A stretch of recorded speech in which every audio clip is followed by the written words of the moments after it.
नमस्कार मित्रांनो, आज मी तुम्हाला एक आगळीवेगळी गोष्ट या चॅनलवर तुमचं सर्वांचं स्वागत आहे. कथेला जास्तीत जास्त लाईक करा, शेअर करा आणि चॅनलला सबस्क्राईब करा. चला तर मग आता कथेला सुरुवात करू. मी होम ट्युशन घ्यायचे. माझा विद्यार्थी मला सांगायचा, टीचर मी तुमच्यासोबत लग्न करीन. तेव्हा मी देखील बोलायचे की जेव्हा तू मोठा होशील तेव्हा मी तुझ्यासोबत लग्न करीन. एके दिवशी जेव्हा त्याला मी शिकवायला गेले तेव्हा त्याच्या घरामध्ये कोणीच नव्हतं.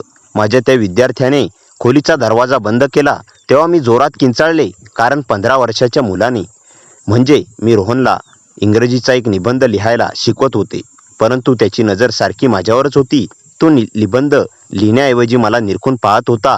मी शिकवण्यामध्ये मग्न होते आणि माझ्या हातामध्ये निबंधाचे एक पुस्तक होते. त्यामध्ये पाहून मी त्याला निबंध सांगत होते आणि काही माझ्याकडून देखील मी त्याला सेंटेन्स लिहायला सांगत होते. परंतु त्यावेळेला मला असं वाटलं की कोणाची तरी बोचरी नजर माझ्यावर येत आहे. मी एकदम समोर पाहिलं तेव्हा रोहन मला पाहतच होता. मी डोळे मोठे करून रागाने त्याच्याकडे पाहिलं. मी म्हणाले, रोहन तू लिहित का नाहीस? कारण त्या वहीचं पान अगदी कोरं होतं. तो बोलू लागला, टीचर तुम्ही लिपस्टिक खूपच छान लावली आहे. त्याचं बोलणं अगदीच वेड्यासारखं होतं. केव्हापासून तो माझ्या ओठांकडेच पाहत होता. मी म्हणाले, तू तुझ्या अभ्यासावर लक्ष दे.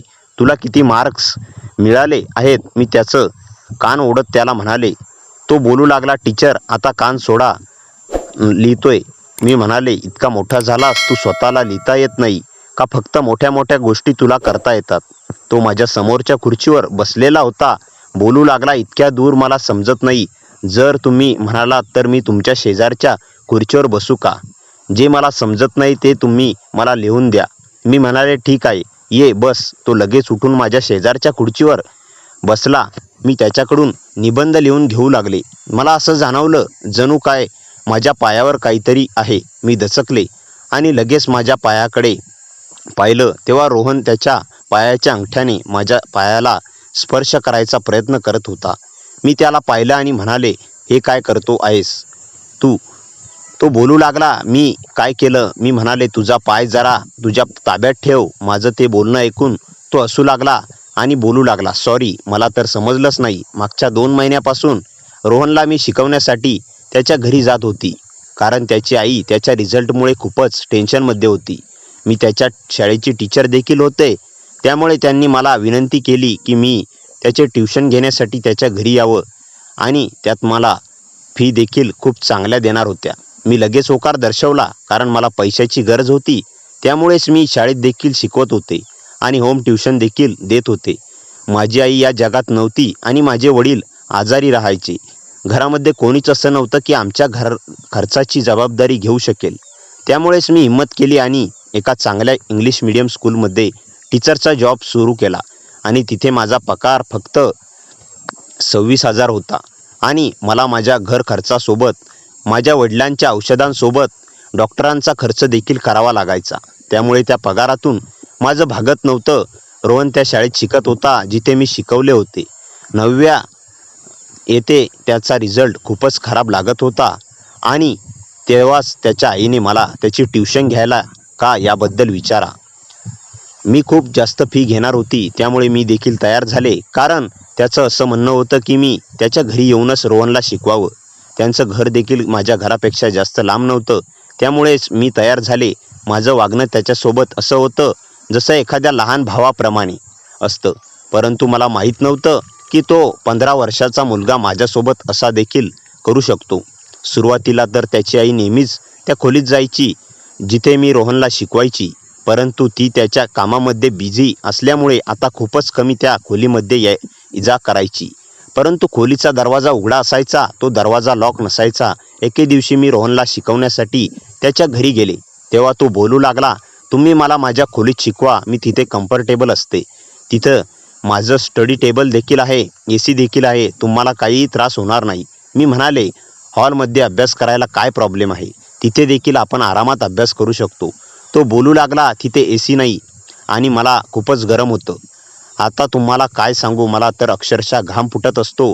घाबरल्यासारखं देखील होतं. रोहन हा एक खूप श्रीमंत घरातला मुलगा होता. त्याचा स्वतःचा बंगला होता. त्यामुळे देखील प्रत्येक खोलीमध्ये AC लावलेला होता. फक्त हॉलमध्ये आणि किचनमध्ये नव्हता. तो हे सर्व बोलताना माझ्या चेहऱ्याकडे सारखा पाहत होता, सारखा दीर्घ श्वास घेत होता.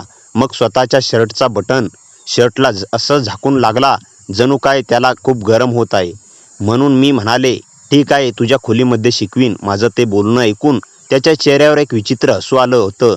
फटाफट त्याने तिथली पुस्तकं उचलली आणि मला बोलू लागला, माझ्यासोबत या, मी तुम्हाला माझी खोली दाखवतो. मला माहीत नव्हतं की त्याच्या खोलीमध्ये जाणं मला इतकं महागात पडू शकतं. मी हॉलमध्ये उठले आणि मग किचनमधून जिना चढत रोहनच्या खोलीत जाऊ लागले. रोहनची रूम कदाचित वरच्या मजल्यावर होती. त्याच्या आईची खोली होती. तो त्याच्या आईच्या वडिलाचा एकुलता एक मुलगा होता. त्यामुळेच त्याची आई वडिलांनी त्याला डोक्यावर चढून ठेवलं होतं. अभ्यासापेक्षा त्याचं लक्ष इतर ॲक्टिव्हिटीमध्ये जास्त होतं. सध्या तरी जेव्हा मी वरच्या मजल्यावर गेले तेव्हा पूर्ण मजला खाली होता. अजून 4-5 खोल्या होत्या. मी विचारलं, या मजल्यावर फक्त तू एकटाच राहतोस? तो बोलू लागला, हो, इथे फक्त माझीच खोली आहे. बाकी इकडे गेस्ट रूम आहेत. जर एखादा पाहुणा आला तर इथे राहतो. तसंही फक्त मी एकटीच असतो इथे. त्याने सर्व माझ्या चेहऱ्याच्या एकदम जवळ येऊन सांगितलं आणि मग हसू लागला, बोलू लागला, या माझ्यासोबत. असं बोलून एका हाताने त्याने त्यांची पुस्तकं पकडली होती आणि दुसऱ्या हाताने माझा हात पकडला. मी यामुळे त्याला अडवलं नाही, कारण तो माझ्यापेक्षा वयाने खूप लहान होता. जवळजवळ 10 वर्षांनी लहान तर नक्कीच होता, कदाचित त्यापेक्षा जास्त. त्या खोलीमध्ये तो मला घेऊन गेला. त्या खोलीत पाय ठेवताच मला एक जोरदार झटका बसला. इंग्लिश सिनेमातील हिरोईनचे घाणेरडे फोटो त्याच्या खोलीमध्ये लावले होते. खरं तर मोठे मोठे पोस्टर लावले होते, ज्याला पाहून पहिल्यांदा तर मला खूप मोठा धक्का बसला. परंतु दुसऱ्या क्षणी माझी नजर शरमेने खाली झुकली. मी अगदी रागाने त्याला पाहिलं तेव्हा तो हसत बोलू लागला, या सगळ्या माझ्या खूप फेवरेट आहेत. तो तर असा वागत होता जणू काही त्याला असं काहीच वाटत नाही. सध्या तरी मी त्याच्या स्टडी टेबलच्या जवळ जाऊन खुर्ची मागे घेऊन बसले. तो देखील माझ्या अगदी समोरच्या खुर्चीवर बसला. खोलीचा दरवाजा बंद झाला होता आणि रिमोटने त्याने AC ऑन केला. मी म्हणाले, जर तू इथे शास्त्रज्ञ किंवा देवाचे फोटो लावले असते तर मला आनंद झाला असता. मी त्याला त्याची जाणीव करून देण्याचा प्रयत्न केला की असे घाणेरडे फोटो त्याने त्याच्या खोलीमध्ये लावायला नाही पाहिजे. स्वतःचे खांदे उंचावून तो बोलू लागला, ही तर प्रत्येकाची चॉईस असते. मी दीर्घ श्वास घेतला आणि पुस्तक उघडून त्याला शिकवू लागले. मी त्याला इंग्लिशमधील एक लेसन शिकवत होते तेव्हा त्याने मला विचारलं, तुम्हाला रोमिओ ज्युलिएटची याबद्दल माहिती आहे का? मी विचारलं, का? तो बोलू लागला, मला इंग्लिश पिक्चर, रोमॅन्टिक पुस्तके खूप आवडतात. जेव्हा फ्री असतो तेव्हा तीच रोमॅन्टिक पुस्तके वाचतो किंवा इंग्लिश मूव्ही पाहतो. आणि मग त्या फोटोकडे पाहत बोलू लागला, या सर्व माझ्या फेवरेट हिरोईन आहेत. त्यांचीच पिक्चर मी पाहतो. त्या सगळ्याच अगदी अशा बोल्ड हिरोईन आहेत. मी म्हणाले, सध्या तरी तुझं लक्ष तुझ्या पुस्तकात घाल. स्वतःचा रिझल्ट पाहिला आहेस का तू? तो बोलू लागला, तुम्ही का प्रत्येक वेळी फक्त त्याबद्दलच बोलता? कधीतरी दुसरं काही बोला. मी म्हणाले, काय बोलू? तो बोलू लागला, जगामध्ये अजूनही खूप साऱ्या गोष्टी आहेत बोलण्यासाठी, करण्यासाठी.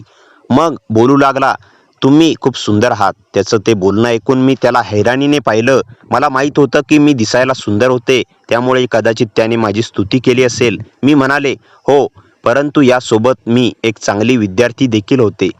सुंदर तर तू पण आहेस, दिसायला चांगला तर तू पण आहेस. मग असं होऊ शकतं देखील, अभ्यासामध्ये खूप चांगला होशील. माझं बोलणं ऐकून तो बोलू लागला, तुम्हाला मी किती चांगला वाटतो हे बघा टीचर, खरं खरं सांगा.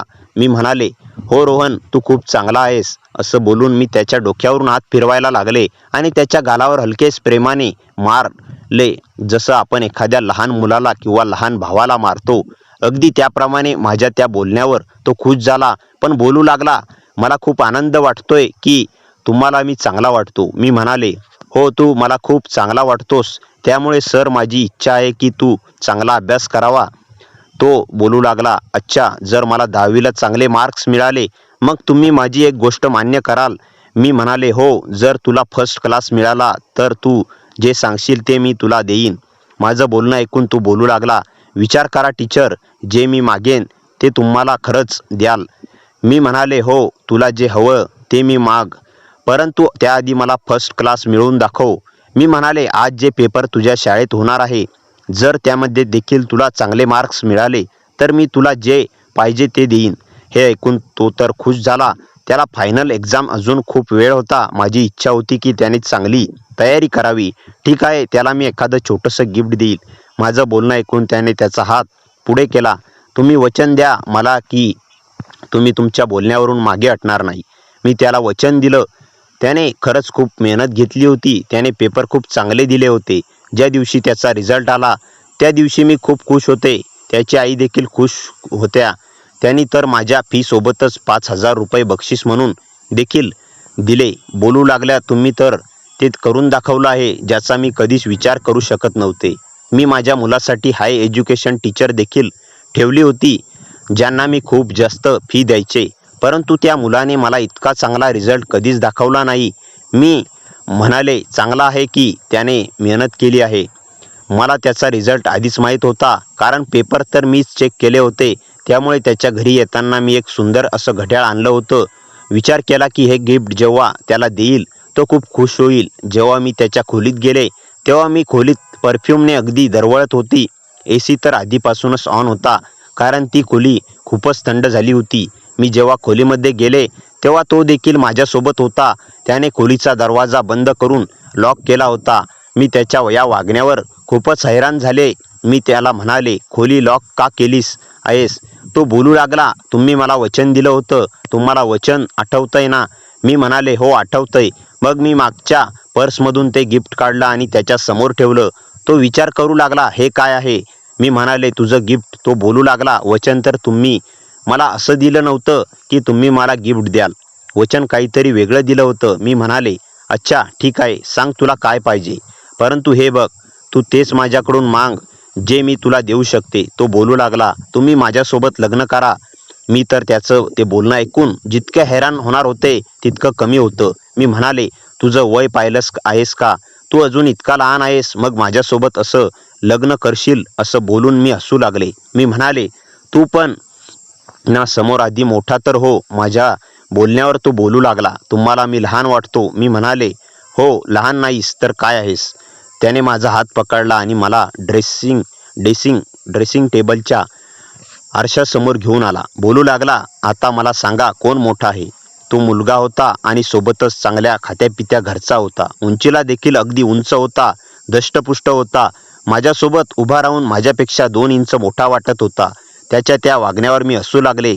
मी म्हणाले, उंचीला बोलत नाही रे मी, वयांना बोलते. तू अजून लहान आहेस.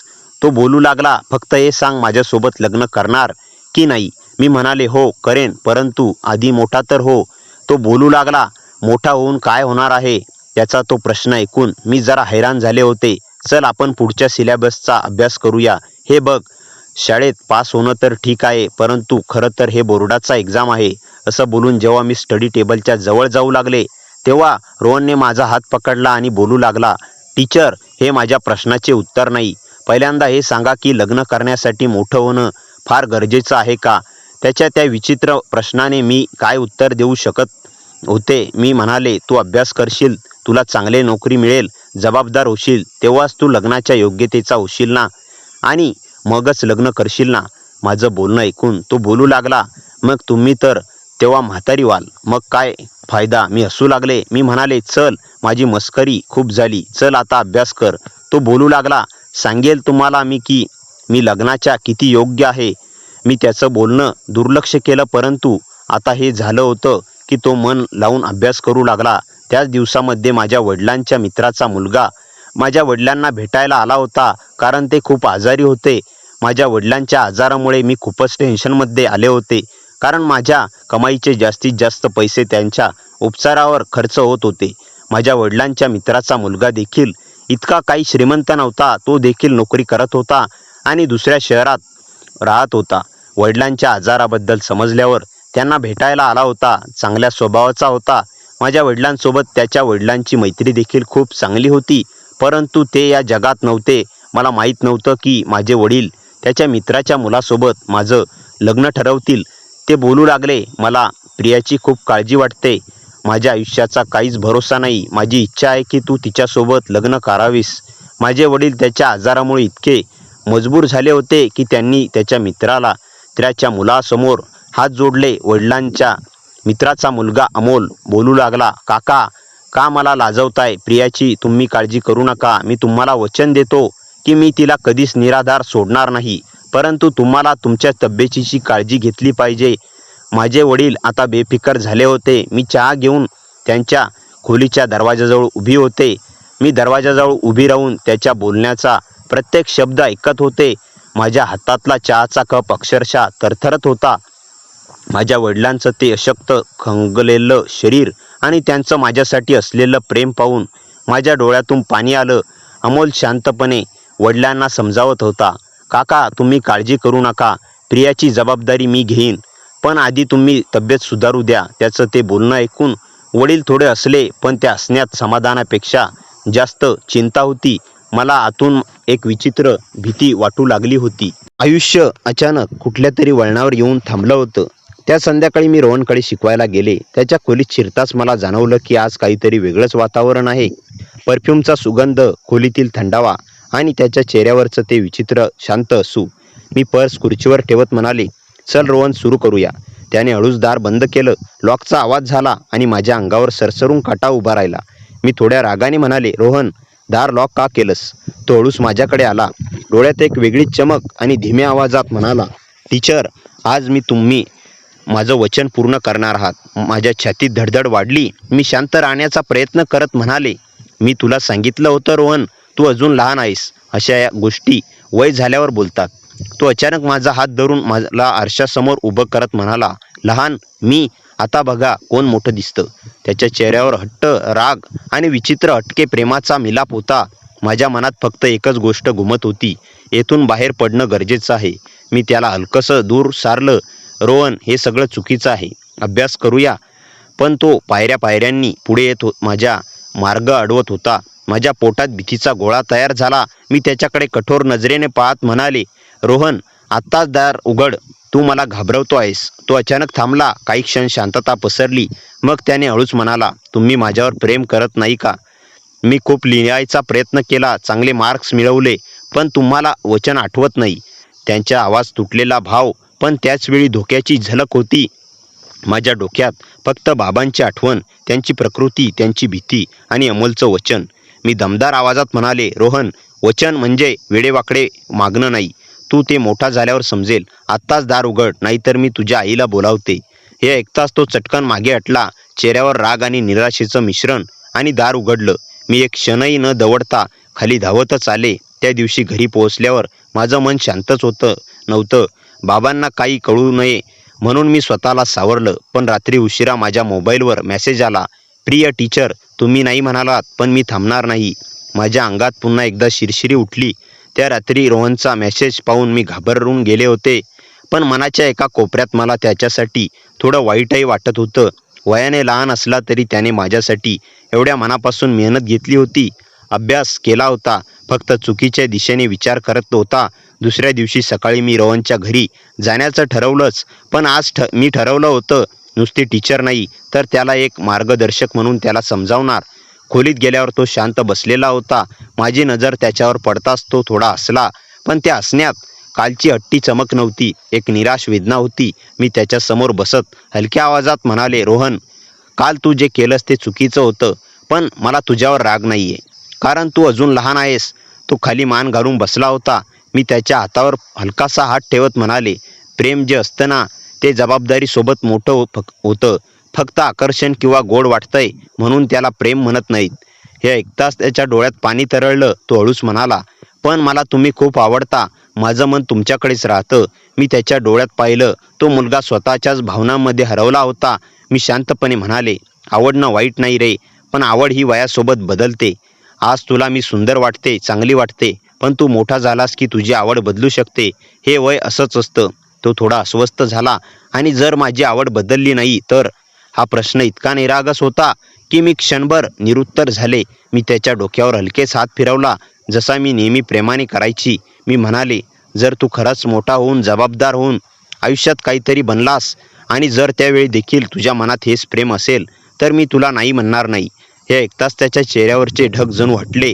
तो हलकासा हसला, पण त्याच्या डोळ्यात आशा तरळ होती. आणि त्या आशेची मला भीतीसुद्धा वाटत होती. मी अभ्यास शिकवत होते आणि तो शांतपणे शिकत होता. पण मध्येच तो मला पाहायचा. त्या निरागस मनापासूनच्या प्रेमाने. त्याचं ते प्रेम धोकादायक नव्हतं, ते बालकासारखं शुद्ध होतं.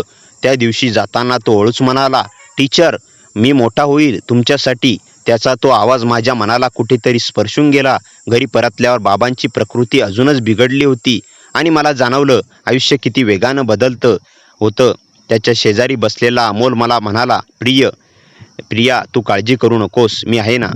त्याच्या आवाजातील काळजी खरी होती, जड होती आणि स्थिर होती. पण मनाच्या एका कोपऱ्यात रोहनचा चेहरा, त्याचं निरागस प्रेम सारखं डोकावत होतं.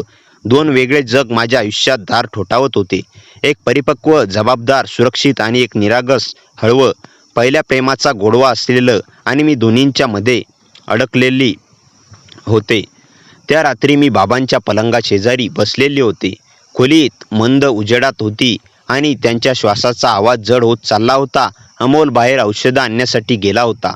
मी बाबांचा हात हातात घेतला होता. त्या हातात आता ती ताकद उरली नव्हती ज्यांनी मला लहानपणापासून उचलून मायेने जवळ घेतलं होतं. मी खूप हळूहळू आवाजात म्हणाले, बाबा, तुमच्याशिवाय मी काय करणार.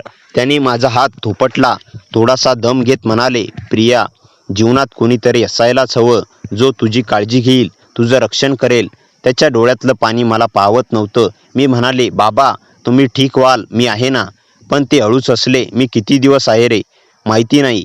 त्यांच्या त्या वाक्यानं माझं मन कोसळून पडलं. ते पुढे म्हणाले, अमोल चांगला मुलगा आहे, तुझी काळजी घेईल, तू एकटी राहू नकोस. मी न बोलता रडत म्हणाले, बाबांनी कधी इतकं असहाय्य स्वरात काही मागितलं नव्हतं. दुसऱ्या दिवशी रोहनची ट्युशन होती. पण त्या दिवशी मनात इतका भावनिक गोंधळ होता की मला हॉलपासून त्यांच्या खोलीपर्यंत पाय जड झाले होते. आज रोहन वेगळा दिसत होता. शांत, डोळ्यात शोध, पण चेहऱ्यावर गंभीरपणा. मी पुस्तक काढून बसले, पण त्याचं लक्ष अभ्यासात नव्हतं. माझा चेहरा पाहून तो हळूच म्हणाला, टीचर, तुम्ही ठीक आहात ना. त्याचा आवाज लहान मुलासारखा, पण त्यात खऱ्या काळजीचा ओलावा होता. मी हसण्याचा प्रयत्न केला. हो, मी ठीक आहे. तो माझ्या हातावर नजर टाकत म्हणाला, तुमचे हात थरथरतायत, रडलात का तुम्ही. मी चकित झाले. त्याने इतकं बारकाईनं कसं पाहिलं. मी काही बोलण्याआधीच तो माझ्या अगदी जवळ आला आणि म्हणाला, तुम्ही मला सांगू शकता, मी ऐकून घेईन. त्या 15 वर्षाच्या मुलाच्या आवाजातली ती करुणा मला तग धरू देत नव्हती. माझ्या डोळ्यातून पाणी आलं. मी त्याच्याकडे काहीच लपवू शकले नाही. मी फक्त एवढंच म्हटलं, बाबांची तब्येत खूप खराब आहे. एवढा ऐकताच रोहनचा चेहरा उतरला. तो क्षणभर शांत राहिला आणि मग अगदी हळू आवाजात म्हणाला, तुम्ही रडू नका प्लीज. तो माझ्यासमोर उभा राहून माझा हात हलकासा पकडत म्हणाला, तुम्हाला काहीही होऊ नये. तुमचं हसू मला खूप आवडतं. त्याचं ते बोलणं माझ्या मनात पूर्वीपेक्षा जास्त खोलवर पोहोचत होतं. त्या क्षणी तो विद्यार्थी नव्हता, लहान मुलगा नव्हता. तो फक्त एक जीवापाड प्रेम करणारा जीव लागला होता. मी लगेच हात मागे घेत म्हटले, रोहन, हे वय आहे भावना चुकून समजण्याचं. तुझं मन तुला फसवतंय. मी तुला आवडते, पण ती आवड निष्पाप असावी, प्रेम नाही. पण तो थरथरत म्हणाला, तुम्हाला माझ्यावर विश्वास नाही का. मी मोठा झाल्यावरही हेच बोलेन. तुम्ही फक्त पाहत राहा. मी त्याला शांत करायचा प्रयत्न करत होते, पण तो आज खूप भावनिक झाला होता. अचानक तो म्हणाला, तुम्ही मला सोडून जाणार ना, लग्न करणार ना.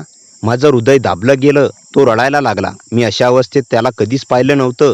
मी त्याला थोडंसं जवळ घेतलं, जसं मोठी व्यक्ती एखाद्या दुखावलेल्या मुलाला समजावते. पण त्या स्पर्शाने त्याने डोळे मिटले. जणू याला या मिठीची जगभराची शांतता मिळाली होती. तो म्हणाला, तुम्ही मला सोडून जाऊ नका प्लीज. मी त्याचा चेहरा दोन्ही हातांनी पकडला. रोहन, मी कुठे जाणार नाही, पण तू समजून घे, आपलं नातं हे टीचर स्टुडंटचं आहे.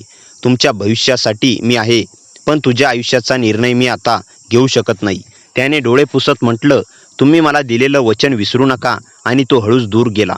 त्या रात्री मी घरी आले तेव्हा अमोल दाराशी उभा होता. काळजीने भरलेला म्हणाला, प्रिया, तू इतकी उशीर का केली. त्याच्या आवाजातली प्रेमळ काळजी स्थिर होती, परिपक्व होती आणि सुरक्षितही.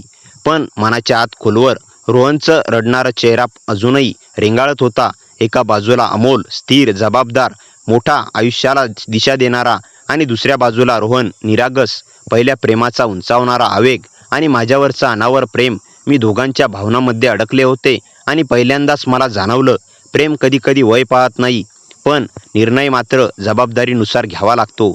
अमोल त्या रात्री वाड्यातून बाहेर पडला, पण मनात हजारो प्रश्नांचा गोंधळ होता. खिडकीत दिसलेली ती मुलगी, तिच्या डोळ्यात काहीतरी बोलायचं होतं. पाय गावाकडे जात होते, पण मन वाड्यातच अडकलं होतं. दुसऱ्या दिवशी सूर्योदयाच्या आधी तो पुन्हा वाड्याकडे पोहोचला. दरवाजा उघडताच तो आत शांतता, पण हवेतील एक वेगळाच गंध, जणू काही कोणी रडून गेलं होतं. कोण आहे तिथे? त्याने हाक मारली. वरच्या मजल्यावरून पावलांचा हलका आवाज आला. अमोल धावत वर गेला आणि तीच मुलगी, ती एकदम समोर, केस विस्कटलेले, डोळ्यात पाणी, पण चेहऱ्यावर एक शांत दुःख. अमोल थिजून गेला. तू तू कोण? ती काही बोलली नाही, फक्त त्याच्या दिशेने पाहत राहिली. काही क्षणात तिने हात पुढे केला आणि अमोलच्या हातावर तिची थंड बोटं अलगद टेकली. त्या स्पर्शात भीती नव्हती, होती तर एक तडफडलेली विनंती. माझं नाव आर्या, तिने हलक्या आवाजात सांगितलं. अमोलच्या अंगावर काटा आला. तू इथे राहतेस एकटी? ती मान खाली घालून म्हणाली, हो आणि नाही. हे उत्तर अमोलला अजूनच गुंतवत गेलं. काय झालंय? तुम्हाला मदत हवी आहे का? अमोलच्या या शब्दांनी आर्याच्या डोळ्यातले पाणी थांबायलाच तयार नव्हतं. तिने अमोलचा हात जोरात पकडला. जाऊ नकोस प्लीज, मला कोणीतरी हवंय, माझ्यासाठी नाही, माझ्या सत्यासाठी. अमोल हरवून गेला. तिच्या आवाजात इतकी वेदना होती की नकार देणं अशक्यच होतं. कसं सत्य? अमोलने विचारलं. आर्या थरथरत होती. माझ्याशी जे झालं ते अजूनही इथे घडतंय. माझ्यासारखी अजून मुली अजूनही या वाड्यात अडकल्या आहेत. अमोलचा श्वास अडकून राहिला. पण कोण आणि का? ती काही बोलणार इतक्यात वाड्यात कुठेतरी जड दरवाजा आपटल्याचा आवाज आला. आर्या दचकून अमोलच्या मागे लपली. तो आला. तो मला इथे राहू देत नाही, पण मला जावं सुद्धा वाटत नाही, कारण माझं आयुष्य अधुरा अजून संपलेलं नाही. अमोलने तिला मागे घेतलं. कोण आहे तो? सांग. ती कुजबुजली. वाड्याचा मालक. आता तो जिवंतही नाही. अमोलच्या अंगावर रोमांच पसरले. तू म्हणतेस तो? हो, त्याची सावली अजूनही जिवंत आहे. त्याच्यातील शांतता अचानक वाढली, पण त्या शांततेतही दोघांच्या धडधडत्या श्वासांना एकमेकांचा आधार मिळत होता. अमोलला तिच्या डोळ्यात आता भीतीपेक्षा जास्त विश्वास दिसत होता. आठवड्यानंतर पहिल्यांदा कोणावर तरी विश्वास ठेवण्यास आर्या तयार होती आणि अमोलसाठी त्याच्या मनात पहिल्यांदा एक अनोखी ओढ निर्माण होत होती, ज्यानं त्याला आता या वाड्यातून पळता येणार नव्हतं. त्यांच्यामधलं नातं न सांगताही वाढत होतं. भीतीपेक्षा मोठं, प्रश्नांपेक्षा खोल आणि कदाचित प्रेमापेक्षा थोडं आधीच जन्मलेलं. पण वाड्याचा अंधार तो अजून जागाच होता आणि त्या अंधारानं आता त्यांना दोघांनाही ओळखलं होतं. दरवाजाचा आवाज थांबल्यावर काही क्षण वाड्यात प्रचंड शांतता पसरली. अमोल आणि आर्या दोघेही हलत नव्हते. तिचा हात अजूनही अमोलच्या हातात होता, थंड, पण त्या थंडीतही एक अशी ऊब होती की अमोलला हात सोडवतच नव्हता. आर्याने हलकेच त्याच्याकडे पाहिलं. तिच्या डोळ्यात भीती अजून होती, पण त्या भीतीच्या मागे अमोलसाठी एक विश्वासाची, ओढीची झुळूक दिसत होती. तू खरंच परत आलास? ती कुजबुजली. अमोल हळूच म्हणाला, मला स्वतःलाही माहीत नाही की, पण तू दिसल्यापासून वाटतंय जणू मी तुला कधीच सोडू शकणार नाही. आर्याचे ओठ थरथरले. कोणीही असं म्हणालं नव्हतं मला, कधीच नाही. अमोल तिच्या जवळ गेला. तिच्या केसांना वाऱ्याने हलका स्पर्श केला आणि त्या सुगंधात अमोल हरवून गेला. तो म्हणाला, आर्या, तुला काय झालं? तू इथे का अडकलीस? हे मी शोधेन, पण आधी एक सांग, तू माझ्यावर विश्वास ठेवतेस का? आर्याने डोळे मिटून मान हलवली. खूप, कदाचित जास्तच. अमोलने तिची हनुवटी हलकेच वर केली. ती डोळे उघडून त्याच्याकडे पाहू लागली. त्या नजरात इतक्या भावना होत्या की अमोलचा श्वासच अडखळला. त्याच्यात काही क्षण शब्दच उरले नाहीत, फक्त दोन धडधडणारी हृदये एकमेकांच्या इतकी जवळ. अमोल हळूच तिच्या गालाजवळ गेला. आर्याचा श्वास जोरात धावत होता. तिच्या अश्रूंनी ओले झालेले गाल अमोलने अंगठ्याने पुसले. ते हलकेच कुजबुजली. मी कितीतरी रात्र कोणाच्या तरी स्पर्शाची वाट पाहत बसले होते, फक्त एक असा हात जो मला घाबरवणार नाही. अमोलने तिचा हात दोन्ही हातात घेतला आणि हलकेच उंजळीत धरला. मी इथे आहे आर्या, आणि मी तुला सोडून जाणार नाही, काहीही झालं तरी. ती जवळ आली. अमोलचा श्वास तिच्या मानेजवळ गोठला. त्या क्षणी वेळ थांबली होती. आर्याने कपाळ अमोलच्या छातीजवळ टेकवलं. अमोलने तिच्या पाठीवर हात ठेवला आणि तिचं थरथरणं थांबेपर्यंत तिला घट्ट धरून ठेवलं. तू जिवंत आहेस का, की फक्त मला भासतोयस?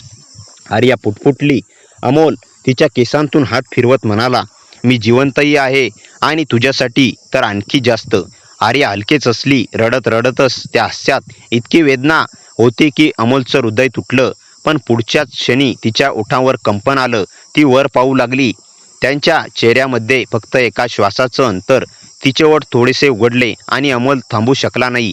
तो हळूच तिच्या अधिक जवळ झुकला. त्या क्षणी वाड्याचा अंधारही क्षणभर शांत झाला होता. जणू दोन आत्म्यांचा एकमेकांना स्पर्श होताना संपूर्ण वाडा पाहत होता आणि ते दोघं ते स्वतःच्या जगात हरवून गेले होते. अपूर्ण जीवन पण पूर्णत्व शोधणाऱ्या दोन मनांची सुरुवात. पण प्रेमाचा रंग जसा गडद होत होता तसाच वाड्यांचा अंधारही हलायला लागला. त्यांना यातलं काहीच कळलं नव्हतं. अमोल आणि आर्याचे चेहरे अगदी जवळ आले होते. त्यांच्या श्वासांचा स्पर्शही शब्दांपेक्षा जास्त बोलत होता. आर्याचे डोळे हलके बंद झाले आणि अमोलचा हात तिच्या गालावरून हळूच खाली सरकला. त्याने तिच्या ओठाजवळ जाताच वाड्यात अचानक थंडगार वारा फिरला. पण यावेळेस ना अमोल मागे हटला ना आर्या. त्यांच्या ओठांचा हलकासा स्पर्श झाला आणि आर्या थरथरली. अमोलने तिला अधिक जवळ घेतलं. तिचं संपूर्ण अस्तित्व त्या एका स्पर्शात विरघळून गेलं होतं. त्या दोघांनी एकमेकांना धरून ठेवताना इतक्या रात्रीचं एकटेपण, भीती आणि दडपलेली तडफड सगळं वितळत होती. काही क्षणांनी आर्या हळूच त्याच्याकडे छातीकडे टेकली. तिचा श्वास अजूनही जोरात धावत होता. अमोल शांतपणे म्हणाला, आर्या, आता मला तुझं सगळं जाणून घ्यायचं आहे.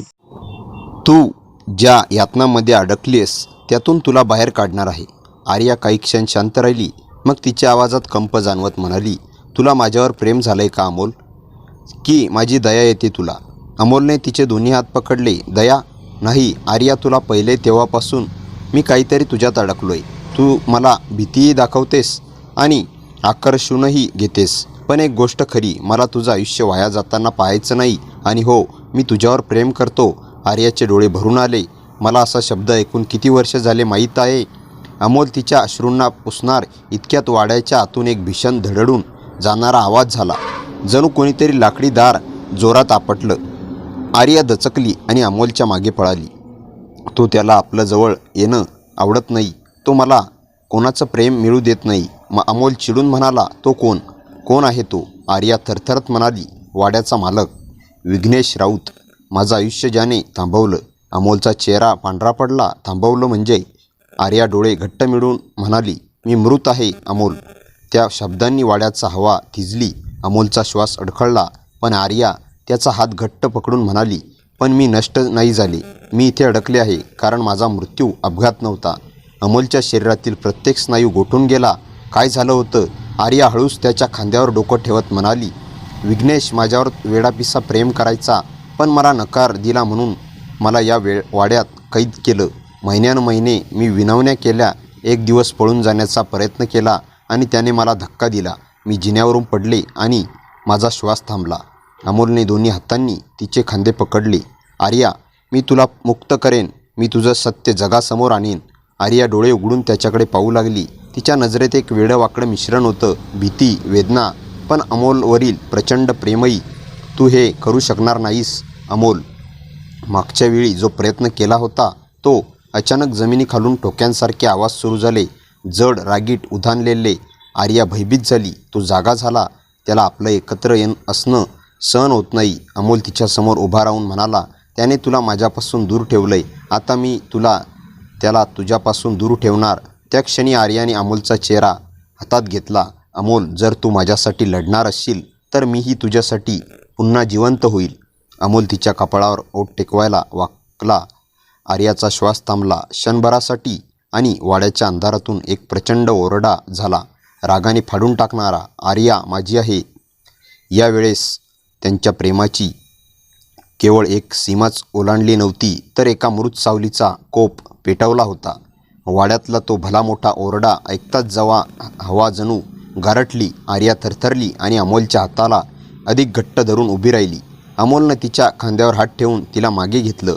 आर्या, आता तू भयभीत होऊ नकोस. मी आहे इथे. आर्या डोळ्यातून वाहत असलेल्या अश्रूंसह म्हणाली, तू समजत नाहीस अमोल. तो फक्त सावली नाही. तो माझ्या मृत्यूच्या क्षणी जिथे मी पडले तिथेच अडकला आहे. पण माझं कोणावर प्रेम होताना दिसलं की तो वेडा होतो. त्याला वाटतं मी आजही त्याचीच आहे. अमोलच्या डोळ्यात संतापाची ज्वाला चमकली. तू त्याची नव्हती, नाहीस आणि कधीच राहणार नाहीस. वाड्याच्या आत अचानक जिन्यावरून जड पावलांचे आवाज येऊ लागले. जणू अदृश्य धडाडीने कुणीतरी खाली उतरत होता. प्रत्येक पावलाबरोबर जमीन हलत होती. आर्या मागे हटत होती. पण अमोलनं तिला पकडून आपल्या छातीशी बिलगवलं. अमोल, आज तो तुला जाऊ देणार नाही. मीही नाही. मी इथून मागे हटणार नाही. अचानक खोलीचे दिवे, विझलेले दिवे, तुटलेले कंदील, सगळ्यातून एकाच दिशेने थंड प्रकाश झळकला. त्या प्रकाशात जिन्याच्या शेवटी एक काळाकुट्ट सावली दिसू लागली. मानवी आकार पण विकृत, वाकडा, विषारी रागाने भरलेला. त्या सावलीचे डोळे लाल चमकत होते आणि त्याची जड आवाजात फुसफुसाट, आर्याला कोण स्पर्श केला? आर्या किंचाळली. थांब, त्याच्यावर हात लावू नकोस. तो निर्दोष आहे. सावली गरजली. निर्दोष. त्यानं तुला माझ्यापासून दूर करण्याचा प्रयत्न केलाय. अमोल एक पाऊल पुढे गेला. तू तिला मारलं, यातना दिल्या, तिचं आयुष्य हिरावून घेतलंस. तू प्रेमाचा नाही, मालकीचा भुकेला होतास. सावली क्षणभर थांबली, मग रागाने तोंड वाकडलं. प्रेम करत होतो मी. तिला जाऊ द्यायचं नव्हतं. आर्याचे डोळे रक्ताळलेल्या वेदनेने भरले. ते प्रेम नव्हतं, शिक्षा होती. तू मला कैद केलंस. मी रडत होते, ओरडत होते आणि तू मला ढकललंस. सावली हादरली, पण ती थांबली नाही. धमकावत अमोलकडे झेपावली. आर्या अमोलसमोर झटकन येऊन उभी राहिली. नको, त्याला त्रास देऊ नको. मी त्याच्यावर प्रेम करते. त्या क्षणी सावली जोराने मागे हटली. जणू त्या एका वाक्यानं तिला वीज बसली. वाड्यातील सर्व आवाज एकदम थांबले आणि सावली दबक्या तुटक्या आवाजात म्हणाली, तू कोणावर प्रेम करतेस? आर्याने थरथरणाऱ्या पण ठाम आवाजात सांगितलं, हो, मी अमोलवर प्रेम करते. जीवापाड. अमोलच्या डोळ्यात पाणी आलं, पण त्याने तिचा हात घट्ट पकडला. सावलीने एका कानठळ्या बसवणारा आरोळा फोडला. अचानक वाड्यातील दरवाजे, खिडक्या, आरसे सगळं तडकायला लागलं. आर्या घाबरून अमोलमध्ये शिरली. अमोल तिच्या भोवती हात पसरून उभा राहिला. तू काहीही कर, पण तिला पुन्हा त्रास देऊ नकोस. देणार नाही. सावली वेगाने फिरू लागली. खोलीचा गारठा चिवटपणे वाढू लागला. आर्या थरथरत म्हणाली, अमोल, जर तो सत्य जाणून घेतला तर कदाचित त्याची शक्ती कमी होऊ शकते. सत्य? अमोलने विचारलं. माझ्या मृत्यूचं खरं कारण. अमोल गोंधळला. तू म्हणालीस तू जिन्यावरून पडलीस? आर्या डोळे फिरत म्हणाली, हो, पण मी फक्त पडले नव्हते. मला धक्का दिला गेला होता आणि ते करताना विघ्नेशकडे एक गुपित होतं. सावली किंचाळली.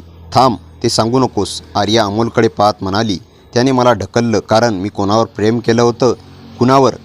तिच्यावर, त्याच्या स्वतःच्या भावावर. अमोल थबकला. वाड्याची हवा रडायला लागली. आर्या म्हणाली, मी प्रियानंतर प्रेम केलं होतं. विघ्नेशकडचा एकमेव भाऊ.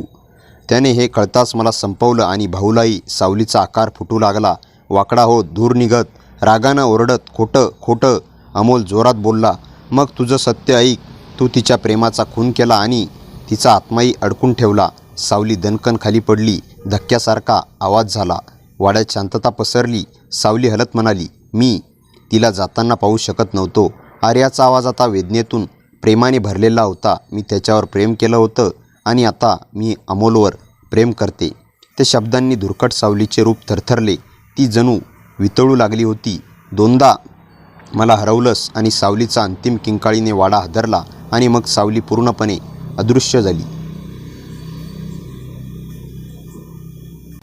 आर्या थरथरत अमोलच्या मिठीत शिरली. तो तिला घट्ट धरून उभा राहिला. त्याच्यात काही शब्द नव्हते, फक्त एक सत्य होतं. प्रेमानं अंधार तोडलं नव्हतं, पण वाडा मात्र अजूनही शांत नव्हता. सावली गेली होती, पण कोणीतरी अजून जागं होतं. विघ्नेशची सावली नाहीशी झाल्यावर वाड्यात एकदम मृत शांतता पसरली. जणू इतकी वर्ष जो अंधार गुरगुरत होता तो अचानक थकून पडलाच. अमोल अजूनही आर्याला मिठीत पकडून होता. तिचं शरीर हलकं, पारदर्शक होत चाललं होतं. अमोल दचकला. आर्या, तू ठीक आहेस ना? आर्याने त्याच्या छातीजवळ डोकं टेकवत हलक्या आवाजात सांगितलं. अमोल, सावली नाहीशी झाली म्हणजे मी ज्या बंधनात अडकले होते तेही सुटतंय. अमोलचा श्वास अडकला. म्हणजे तू? आर्या त्याच्याकडे हसून पाहू लागली. पहिल्यांदा खऱ्या अर्थानं हसत. तिच्या डोळ्यात स्वातंत्र्याचा प्रकाश चमकत होता. मी मुक्त होत चालले. पण अमोल, मुक्त होणं म्हणजे मला निघावं लागेल. अमोलचे हात थरथरू लागले. नाही नाही आर्या, एवढ्या सगळ्या यातनांनंतर तुला मी गमावणार नाही. तिच्या डोळ्यात पाणी दाटलं. अमोल, तू मला प्रेम दिलंस, माझ्या अस्तित्वाला अर्थ दिलास. माझ्यावर कोणी पहिल्यांदा हात न लावता मनाने स्पर्श केला ते तू. ती त्याचा चेहरा दोन्ही हातांनी पकडते. तिच्या बोटांत आता थोडा प्रकाश चमकू लागला होता. मी सुटले नसते तर कदाचित आजही इथे अंधारात अडकले असते, पण तू मला प्रेमानं मुक्त केलंस. अमोल हळूच म्हणाला. मग राहा ना माझ्याजवळ. मी होईल तुझ्यासोबत, काहीही करेन. आर्याचा स्वर खूप शांत झाला. अमोल, माझं जगणं संपलं, पण माझं प्रेम नाही. आणि प्रेमाचं खरं कामच असतं ज्याला स्पर्श करतो त्याचं आयुष्य उजळवणं. माझ्यासाठी जग आता थांबलंय, पण तुझ्यासाठी अजून सुरूच व्हायचं आहे. अमोलच्या गालावरून अश्रू ओघळत लागले. आर्या त्याच्या डोळ्याजवळ आली. त्याच्या कपाळाचा स्पर्श झाला. मला विसरू नकोस, पण माझ्या मागे थांबू नकोस. अचानक तिच्या भोवती नाजूक प्रकाशाचा वलय तयार होऊ लागलं. वारा हलका झाला. वाड्याच्या भेगांमधून प्रकाश बाहेर पडू लागला. जणू वाडाच रापई सुटत होता. आर्या अमोलच्या ओठांजवळ हलकीशी कुजबुजली. मी तुला प्रेम करते अमोल, आणि म्हणूनच मला जावं लागतंय. तिचा आवाज इतका कोमल, इतका शेवटचा होता की अमोलच्या हृदयात वेदना घुसली. आर्याने त्याचा चेहरा हातात घेतला आणि तिचे ओठ अगदी हलके त्याच्या ओठांना स्पर्श करून गेले. क्षणभरासाठी वेळ थांबली. तिच्या चुंबनात शेवट नव्हता, समाधान होतं. तिचं रूप प्रकाशात विरघळू लागलं. अमोल तिला धरून ठेवण्याचा व्यर्थ प्रयत्न करत राहिला. आर्या, आर्या थांब प्लीज. आर्याचं अंतिम वाक्य हवेत तरंगलं. मी कधीच नाहीशी होत नाही. मी तुझ्या प्रत्येक धडधडीत जिवंत राहीन. एक पांढरा उजेड चमकला आणि आर्या गायब झाली. वाड्यात आता अंधार होता ना सावल्या, फक्त शांतता आणि हवेत तिच्या उपस्थितीची सुंदर ऊब. अमोल तिथे जमिनीवर बसला, हातात तिच्या स्पर्शाची शेवटची ऊब घेऊन. अश्रूंच्या पाण्यातूनही त्याच्या ओठावर थोडंसं हसू येत होतं, कारण त्याला ठाऊक होतं प्रेमानं त्याला मुक्त केलं होतं आणि प्रेमानंच त्याला पुढचं आयुष्य जगायला ताकद देणार होतं.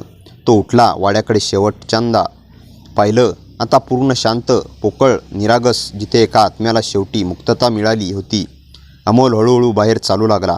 मनात एकच वाक्य, आर्याचं शेवटचं वचन, मी नाहीशी नाही होत. मी तुझ्यात गूढ राहीन. आणि अशातच त्या प्रेमाच्या प्रकाशात कथा संपते, पण त्यांचं नातं कधीच नाही. मित्रांनो, कथा कशी वाटली कमेंटमध्ये नक्की सांगा. कथेला जास्तीत जास्त लाईक करा आणि हाईप करा.